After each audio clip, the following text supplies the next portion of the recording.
야단 보따리 이야기 시작합니다. 구독과 좋아요, 알림 설정은 꼭 눌러주세요. 옛날 안산이라는 작은 마을에 우렁찬 울음소리와 함께 여자아이가 태어났습니다. 덩치가 다른 아이들보다 2배나 되는 여자아이였지요. 아버지는 크게 태어났으니 그만큼 덕도 많이 쌓으라는 의미로 이름을 대덕이라 지어 주었답니다. 대덕이는 성장하면서도 체격이 무척 컸는데 또래 아이들보다 2배는 되었지요. 옆마을 큰아이들이 찾아와 아이들을 괴롭히면 대덕이가 항상 나서서 막아주곤 하였답니다. 마을 아이들에게 대덕이는 마치 수호신과 같았지요. 그렇게 대덕이가 무럭무럭 자라 18세가 되던 어느 날이었습니다. 아버지가 몹쓸병에 걸려 시름시름 앓다가 결국 쓰러져 몸져눕고 말았답니다. 그리하여 대덕이는 아버지에게 드릴 약을 찌러 장터로 향하고 있었지요. 대덕이 사는 마을은 외진 곳이다 보니 장터를 가려면 산을 하나 넘어야 했습니다. 그리하여 대덕이는 산을 넘고 있었는데 웬 건장한 사내들이 나타나는 것이었죠.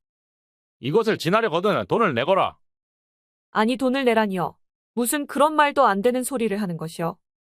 아니 인연이 돈을 내라면 낼 것이지 무슨 말이 그리 많은 것이냐. 한번 혼나봐야 돈을 내겠느냐. 보아하니 힘없는 사람들에게 돈이나 뜯는 왈패들 같은데 그리 살지 마시오. 네, 돈이 있어도 당신 같은 사람들에게 줄 돈은 없으니 어서 길이나 비키시오. 아니 인연이 터진 입이라고 어디 말을 함부로 내뱉는 것이냐. 그러면서 사내 중 하나가 대덕이에게 갑자기 주먹을 날리는 것이었습니다. 그러자 대덕이는 사내의 주먹을 손바닥으로 감싸쥐고 휙 낚아챘는데 사내가 산 밑으로 떼굴떼굴 굴러떨어지는 것이었습니다. 그러자 남은 사내 둘이서 한꺼번에 대덕이에게 달려드는 것이었죠. 그러자 대덕이는 두 사내의 목덜미를 한꺼번에 잡아서 휙하고 던져버리니 두 사내들도 산 밑으로 떼굴떼굴 굴러떨어지는 것이었습니다. 다시는 힘없는 사람들 돈이나 뺏으며 그렇게들 살지 마시오. 대덕이는 손을 탈탈 털면서 다시 장터로 향했습니다. 그리고 의원 집에 들러 아버지 병세를 말해주니 약값으로 5냥을 내라는 것이었습니다. 가진 것은 2냥인데 약값이 5냥이라니 무척 난감한 것이었죠. 저 혹시 2냥어치만 주시면 안 될런지요. 뭐 사정이 그렇다면 그리는 해주겠지만 병이 낫지는 않을 것이다. 그리하여 대덕이는 어쩔 수 없이 2냥어치만 약재를 가지고 다시 돌아올 수밖에 없었습니다. 하지만 2냥어치 약으로는 아버지가 치료될 수 없다고 하니 대덕이는 걱정이 많았지요. 그렇지 않아도 아버지가 병으로 쓰러지는 바람에 아예 벌이가 없으니 당장 생계까지 큰일이 난 것이었습니다. 그렇게 대덕이는 이런저런 걱정을 하며 다시 산을 넘어오고 있었지요. 아니 그런데 이게 뭔 일이랍니까? 이번에는 10명도 넘는 사내들이 대덕이를 기다리는 것이었습니다. 올건이 어서 오거라. 내 너를 기다린 보람이 있구나. 아니 이번에는 또 무슨 일로 날 기다린 것이요. 두목 인연입니다요. 어허, 내년이 내부아들을 내동댕이 친 것이냐? 어찌 여인의 몸으로 사내들을 그리 내동댕이 칠 수 있단 말이냐? 어디 오늘 한번 혼 좀 나보거라. 두목의 말이 끝나자 사내들이 우르르 대덕이에게 한꺼번에 달려드는 것이었습니다. 그러자 대덕이는 가장 가까운 사내들부터 집어던져 버리고 또 한꺼번에 여러 명씩 잡아 산 밑으로 밀어버렸지요. 그러자 순식간에 조물애기들은 모두 산 밑에 굴러가 있고 두목만 하나 남는 것이었습니다. 너는 어찌 내게 덤비지 않는 것이냐. 무릎을 털썩 꿇고 말하는 것이었습니다. 아이고 형님, 몰라 배웠습니다요. 이런 분인 줄도 모르고 나대었으니 죽을 죄를 죄였구먼요. 알면 되었다. 그나저나 내 놈들 때문에 아버지 약재가 모두 못 쓰게 되었으니 이를 어쩔 것이냐. 아 그거라면 염려치 마십시오. 지들이 약재를 10배로 쳐드리겠습니다요. 뭐 그럼 그리하거라. 그나저나 형님 같은 분이 우리 패거리에 들어오시면 정말 끝내주겠구먼요. 아니 나더러 행인들 돈이나 뺏으란 말이냐. 아니 그런 게 아니라 형님같이 힘이 세면 이런 일 안 해도 돈벌이가 많습니다요. 두목이 돈벌이라고 말하니 대덕이는 귀가 번쩍 트이는 것이었습니다. 돈벌이라 그래 무슨 일로 돈을 번단 말이냐. 사실은 지들이 장터 상권을 가지고 있었는데 어느 날 지방에서 올라온 덕파리 패거리 놈들에게 죄다 빼앗기고 말았구먼요. 그놈들 두목 덕파리가 어찌나 힘이 센지 지들이 다 달라붙어도 이길 수가 없었습니다요. 그래서 어쩔 수 없이 상권을 모두 빼앗기고 쫓겨나 이렇게 산에서 살게 되었구먼요. 그래 뭐 사정은 대충 알겠고 상권을 다시 찾으면 돈은 얼마나 벌 수 있는 것이냐. 돈이야 쓰고도 남을 만큼 벌 수 있지요. 지들이 직접 가지고 있던 상단만 해도 달에 좋기 100냥은 벌 수 있구먼요. 그리고 대장간도 있고 또 기생집에서 받는 보호비만도 꽤 짭짤합니다요. 그럼 내 몫은 얼마나 되느냐. 만약 형님이 우리 두목이 되어주신다면 죄다 형님 것이구먼요. 그리고 애들에게는 생활비만 넉넉히 주시면 됩니다요. 가만히 들어보니 그리만 된다면 아버지 약값도 해결되고 생계도 해결될 것 같았습니다. 그래 알았다. 내 생각 좀 해볼 터이니 며칠만 말미를 주거라. 그리하여 대덕이는 아버지 약재를 20냥어치나 가지고 집으로 돌아올 수 있었습니다. 그리고 약재를 다려 아버지에게 드릴 수 있었지요. 그런데 또 쌀독에는 쌀이 다 떨어져 가는 것이었습니다. 그러다 보니 왈패두목이 제안한 것이 자꾸만 생각나는 것이었죠. 왈패짓을 한다는 게 마음에 내키지는 않았지만 당장 생계가 막막하니 마음이 자꾸 그쪽으로 가는 것이었습니다. 병든 아버지와 땅 한 쪽 없어서 일도 없는 어머니가 살아가려면 대덕이가 결단을 해야만 했지요. 그렇게 쌀도 다 떨어져 꼬박 이틀을 굶고 나니 부모님들이 무척 걱정되는 것이었습니다. 그리하여 결국 대덕이는 결심을 하고 두목을 찾아갔지요. 아이고 형님 어서 오시지요.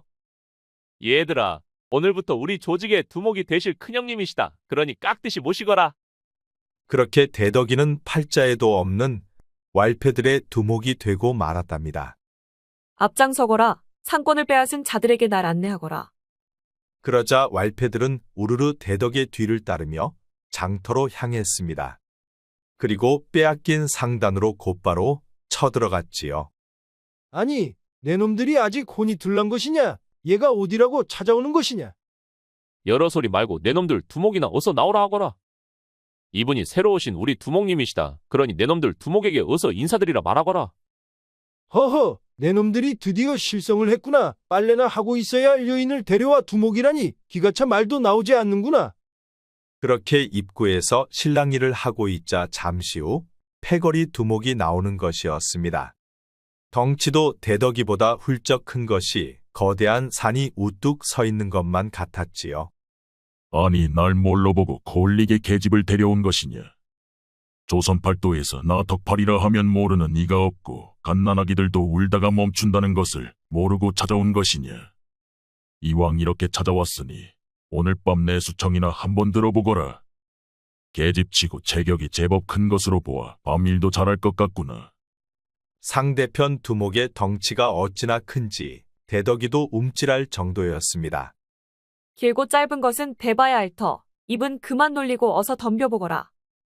대덕의 말이 끝나자마자 집채만한 주먹이 쉥 날아오는 것이었습니다. 두목의 주먹이 대덕의 어깨를 스치기만 했는데도 대덕의 몸이 휘청거리는 것이었지요. 그러자 대덕은 정신을 바짝 차리고 잽싸게 두목의 뒤로 돌아 허리를 감싸 번쩍 들어 올렸습니다. 그리고 있는 힘을 다해 땅바닥에 거꾸로 내려꽂았지요. 아니 그런데 이게 뭔 일이랍니까? 땅바닥으로 머리부터 떨어진 두목의 목이 뚝 하고 부러져 버리는 게 아니겠습니까? 그러자 두목은 일어나지도 못하고 다 죽어가는 신음소리를 내는 것이었지요. 그러자 부하들도 깜짝 놀라 두목을 들것에 실어의원에게 달려가는 것이었습니다. 그러자 대덕의 부하들이 환호성을 지르며 만세를 외치는 것이었지요.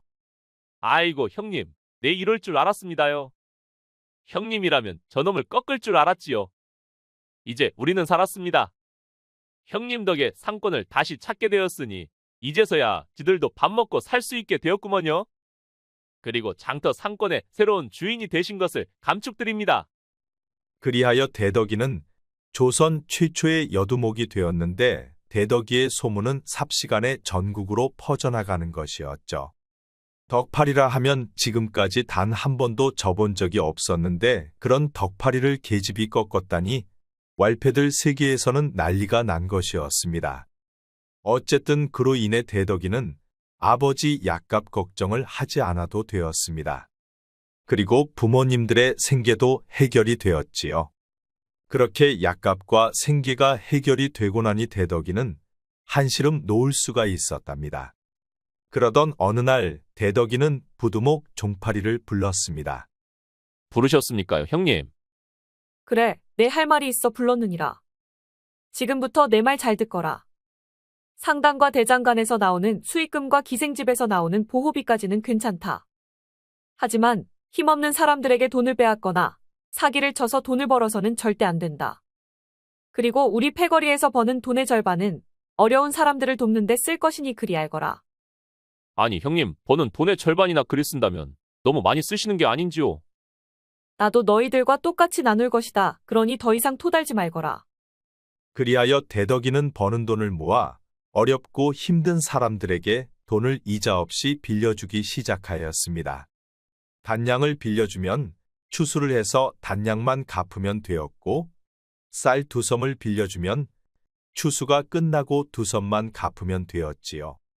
땅 한 조각도 없어 힘들게 살아오신 부모님들을 지켜본 대덕이는 없는 사람들의 삶이 얼마나 고된지 너무 잘 알았기 때문이었지요. 그리고 당장 끼니를 때우지 못하는 사람들에게는 공짜 밥을 먹을 수 있게 해주었답니다. 마을 한켠에 오두막을 지어 오갈 데 없는 사람들을 거두어 주고 밥도 주었지요. 그러다 보니 그런 대덕이의 소문은 이 마을 저 마을에 퍼졌고 어렵고 힘든 사람들이 잔뜩 몰려오는 것이었습니다. 마치 마을 한켠이 거렁뱅이촌이 된 것 같았지요. 그런데 그것으로 끝나는 게 아니었습니다. 시간이 지나면 지날수록 배고프고 힘든 사람들은 쉬지 않고 늘어나는 것이었죠. 대덕의 소문이 땅끝까지 퍼진 것이었습니다. 그러다 보니 대덕이는 버는 돈의 절반으로는 턱도 없이 부족해지는 것이었죠. 그런데 또 엎친 데 덮친 격으로 고리대금으로 재미를 보던 양반네들과 관아의 관리들까지도 대덕이를 탐탁지 않게 생각하는 것이었습니다. 대덕이가 돈을 무이자로 빌려주고 있으니 양반네들과 관리들에게 비싼 이자를 주고 빌리는 사람들이 없어진 것이었지요. 그러다 보니 사태가 심각하다고 생각한 양반들과 관리들이 모여서 대책을 강구하기 시작하는 것이었습니다. 한편 대덕이는 전국에서 계속 몰려오는 사람들 때문에 결국 난리가 나고 말았답니다. 당장 먹을 끼니를 대주기도 힘에 부치는 것이었지요. 형님, 이러다 우리 상단이 거덜나겠구먼요. 이쯤에서라도 포기해야 하지 않을까요? 그건 안 된다. 우리가 포기하면 저 사람들은 어떻게 산단 말이냐. 포기 말고 무슨 수가 없겠느냐. 수가 있기는 하나 형님 맘에 안 들 수도 있습니다. 그 수가 뭔지 어서 말해보거라. 우리 마을 말고도 전국에는 장터가 많이 있습지요. 그리고 장터에는 저희들 같은 패거리가 운영하는 상단들이 꼭 있습니다요. 덕파리가 우리 상단을 힘으로 빼앗은 것처럼 형님이라면 능히 가능합니다요. 그 말에 대덕이는 그리는 할 수 없다고 생각했습니다. 남을 돕기는커녕 빼앗는다는 것은 아버님의 가르침에도 맞지 않았고 자신의 이름하고도 맞지가 않았지요. 덕을 많이 쌓으라고 아버지가 이름을 대덕이라 지어주었는데 남의 것을 빼앗는 것은 해서도 안 되는 것이었죠. 그렇게 며칠이 지났을까 모여든 사람들 중에는 병치료를 받지 못해 죽는 사람도 나오는 것이었지요. 식량을 구할 돈도 부족하다 보니 약값은 더군다나 대줄 수도 없었답니다. 식량은 떨어져가고 환자들은 치료조차 받을 수 없다 보니 대덕이는 결국 큰 결심을 하고 말았습니다. 종파라 앞장서거라. 가까운 곳부터 하나씩 칠 것이다. 알겠습니다요. 형님. 그리하여 대덕이는 가까운 장터부터 하나씩 치기 시작하였습니다. 조선 최고의 싸움꾼 덕파리를 꺾었다는 소문에 대덕이에게는 덤벼보려고도 하지 않는 곳들이 많았지요. 허나 그래도 끝까지 버티는 패거리들은 하나도 남김없이 위로 아래로 거꾸로 모두 땅바닥에 내려꽂아 버렸답니다. 그로 인해 두목들의 목이 부러지고 팔다리가 부러져 나가는 것이었지요. 그렇게 대덕이는 전국 장터를 돌기 시작하였는데 어느새 대덕이를 따르는 무리가 수백도 넘는 것이었습니다. 말을 타고 이동하는 모습은 마치 전쟁을 나가는 군대와도 같았답니다. 그러다 보니 나머지 장터의 왈패들은 덤벼볼 엄두도 내지 못하고 미리 도망가거나 아예 자청해서 상권을 바치는 자들이 많았지요.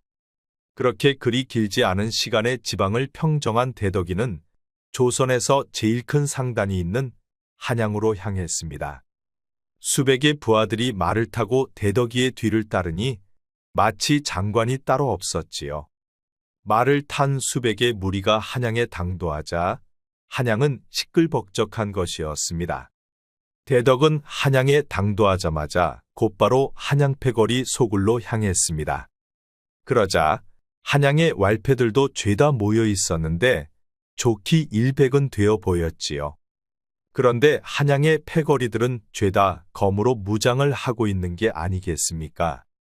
하지만 대덕이는 미리 정탐꾼을 보내 한양 패거리의 움직임을 낱낱이 파악하고 있었답니다. 그렇게 한양 패거리가 검을 들고 대덕이를 막아서자 대덕이가 한마디 하는 것이었습니다. 검을 내려놓고 물러나면 멀쩡한 몸으로 돌아갈 수 있을 것이다. 우리는 검술로 무장한 일당백 무사들이다. 어디 감히 조문애기들을 데리고 와서 큰 소리 치는 것이냐? 안 되겠다고 생각한 대덕이가 손을 들어 신호를 하자 어디선가 화살이 날아와 두목의 상투에 꽂히는 것이었습니다. 보았느냐? 이번에는 내 놈들 목에 화살이 꽂힐 것이다. 그러자 어느새 활을 든 궁수들이 한양패 거리를 포위하고 화살을 겨누고 있는 것이었지요. 이 화살은 독화살로 스치기만 해도 모두 죽을 것이다. 그래도 한번 해보겠느냐? 그러자 화들짝 놀란 한양패 거리들이 잔뜩 겁을 먹고 모두 흩어져 달아나는 것이었습니다. 그렇게 하여 대덕이는 제대로 한번 싸워보지도 않고 한양까지 손쉽게 차지할 수가 있었답니다. 그런데 한양패 거리 소굴에는 잡혀서 갇혀있는 사람들이 많았습니다. 그러자 대덕이는 아무 이유도 묻지 않고 모두 풀어주었답니다. 그러자 잡혀있던 사람 중에는 선비 복장을 한 사람이 한 명 있었는데 대덕이에게 다가와 말하는 것이었지요. 고맙소. 덕분에 풀려날 수 있게 되었으니 신세를 지게 되었소이다. 무슨 일로 잡혀 있었는지는 모르오나 이제 안심하고 돌아가시면 됩니다. 네, 언젠가는 반드시 오늘 입은 은혜를 갚을 날이 있을 것이요. 그렇게 선비는 대덕이에게 감사 인사를 전하고 길을 떠나는 것이었습니다. 그렇게 한양까지 접수한 대덕이는 드디어 전국 상권을 차지하고 말았답니다. 조선 왈패 패거리들의 두목이 되었던 것이었지요. 그렇게 한양까지 모두 접수한 대덕이는 다시 자신의 텃밭인 안산으로 내려갔습니다. 그리고 전국에서 몰려온 불쌍한 사람들을 다시 돌보기 시작하였지요. 이제는 금전도 넉넉하니 사람들을 굶길 일은 없었습니다. 창고도 곡식으로 가득하고 아픈 환자들도 치료를 받을 수 있게 되었으니 대덕이의 마을은 희망이 넘치고 있었지요. 어떤 사정이 있어 재산을 탕진한 사람들, 희망조차 없어 삶을 포기하려던 사람들, 각자의 수많은 사연들로 스스로 삶을 연명할 수 없던 사람들에게 대덕이는 쉴 수 있는 공간을 제공해주고 삶을 살아갈 수 있도록 최선을 다해 돌보아 주었습니다. 그렇게 시간이 얼마나 흘렀을까? 어느 날 갑자기 안산 관아의 관졸들이 들이닥치는 것이었습니다. 내가 대덕이란 여인이냐? 이리 나와 오라를 받거라.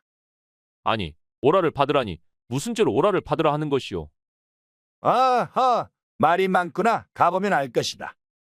아니, 우리 형님이 뭔 죄를 졌다고 오라를 친단 말이오. 얘들아, 이 자들이 무례하기 짝이 없구나. 형님을 지켜라. 부두목 종팔의 말이 떨어지자 부하들이 순식간에 100여 명이나 몰려나와 관졸들을 애워싸는 것이었습니다. 그러자 분위기는 금방 살벌해지고 말았지요. 대덕의 부하들은 금방이라도 관졸들을 묵사발로 만들 분위기였습니다. 그러자 사또까지 찾아와 말하는 것이었지요. 고발장이 접수되어 그러니 조사만 마치면 금방 나올 것이요. 그러니 대덕두령만 잠시 갔다 오면 별탈 없을 것이외다. 사또까지 찾아와 조사만 하고 보내준다 하니 대덕이는 사또를 따라 관하로 향했습니다. 그러자 수백의 부하들까지도 관하로 쫓아가는 것이었지요. 부하들은 관하 안으로 들어갈 수는 없으니 밖에서 기다릴 수밖에 없었습니다. 그런데 사또는 대덕이를 관하로 데려가자 이렇게 말하는 것이었죠. 조사를 시작할 때까지 잠시 옥에 들어가 있으시오.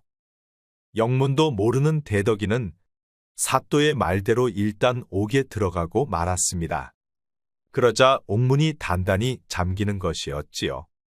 그리하여 대덕이는 조사를 시작할 때까지 기다릴 수밖에 없었답니다. 그런데 시간이 지나도 조사할 기미가 보이질 않는 것이었지요. 그렇게 밤이 지나 다음날이 되어도 조사를 하지 않는 것이었습니다. 그러자 대덕이는 답답해 견딜 수가 없었지요. 아니, 조사를 언제 한다는 것이야? 관아의 밖에서는 난리가 나고 있었습니다. 부두목, 이거 이러다 우리 두목님이 못 나오는 것 아닙니까? 당장이라도 쳐들어가 두목님을 꺼내와야 하지 않겠소? 흥분하지 말고 침착하거라. 자칫 잘못하여 관졸들이 다치기라도 한다면 일이 걷잡을 수 없이 커질 것이니 경거망동해서는 안 된다. 그렇게 시간이 얼마나 흘렀을까 대덕이 옥에 갇혔다는 소문이 금세 퍼져나가는 것이었습니다. 그러자 대덕의 도움을 받은 수많은 사람들이 관하로 몰려오기 시작하는 것이었지요. 사람들이 구름처럼 몰려들었는데 좋기 수천 수만은 되어 보였습니다. 마을이 생긴 이래 지금처럼 많은 사람이 모인 적이 없었지요. 기다려도 대덕이가 나오질 않자 분위기는 점점 살벌해지는 것이었습니다. 사람들 목소리가 점점 거칠어지고 있었지요. 아니, 죄 없는 대덕이를 잡아다 가둔 사또는 왜 코빼기도 안 비치는 것이야? 이러지 말고 모두 들어가서 다 때려 부숩시다. 밖의 분위기가 심상치 않자 사또와 관리들은 불안해지기 시작하는 것이었지요. 폭동이라도 일어나면 목숨을 부지할 수도 없을 것 같았습니다. 사또는 마을 양반들과 짜고 벌인 일이다 보니 또 쉽게 포기할 수도 없었지요. 그렇게 사또가 이러지도 저러지도 못하고 있는 사이 관아의 대문이 부서지고 말았습니다. 그리고 사람들이 구름처럼 몰려들어가 관아를 박살내기 시작하였지요. 관졸들은 모두 도망가고 사또와 관리들은 사람들에게 잡혀 마당에 무릎이 꿇리고 말았답니다. 그리고 사또를 향해 몽둥이질을 하려 하였지요. 그런데 그때였습니다. 암행어사 출두요. 손에 방망이를 든 사람들과 암행어사가 등장하는 것이었죠. 그리고 선비 복장을 한 사람이 나와 사또에게 말했습니다. 내 놈은 양반들과 합세하여 그동안 백성들의 재산을 수없이 갈취해왔다.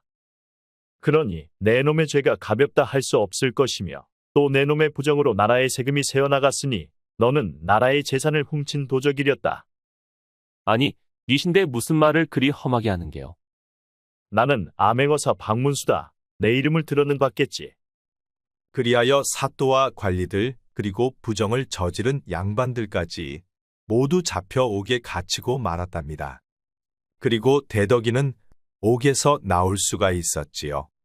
대덕이가 풀려 나오자 수많은 사람들은 대덕이를 외치며 환호성을 지르는 것이었습니다.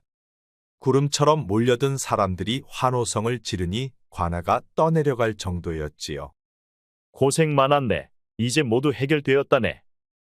아니, 선비님은 한양 패거리들에게 잡혀있던 분이 아니신가요? 그렇다네. 그때는 내가 신분을 밝힐 수 없었으니 자네가 양해해 주게나. 그랬었군요. 선비님이 암행어사일 줄은 꿈에도 몰랐습니다. 그렇지 않아도 자네의 이야기를 많이 들었다네. 여인의 몸으로 정말 좋은 일을 하고 있었더구먼. 그래서 자네도 함께 조사를 해보았다네. 그런데 조사를 하면 할수록 자네는 정말 멋지더군. 자네가 조선의 말패들을 평정하고 나니 조선의 범죄들도 많이 줄었더구먼. 그리하여 나도 자네가 도대체 어떻게 생긴 여인인지 무척 궁금했었다네. 그랬었군요. 덕분에 일이 잘 해결되어 다행입니다. 이번에 다시 한양에 가면 내 자네를 주상께 말씀드리겠네.